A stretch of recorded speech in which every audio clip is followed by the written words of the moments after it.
Hamog ng Pinoy fans ang naging pagtatanghal ng SB19 sa Lollapalooza Music Festival sa Chicago ngayong Biyernes, July 31.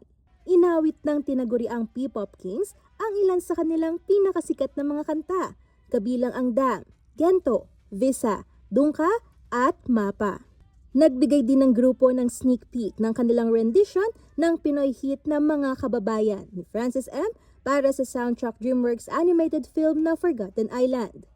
Bukod dito, first time din na inawit ng SB19 ang kanilang pinakabagong single na Lawless.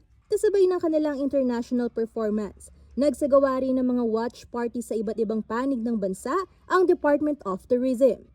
Kabilang narito ang sa SMX Convention Center sa Clark, Pampanga.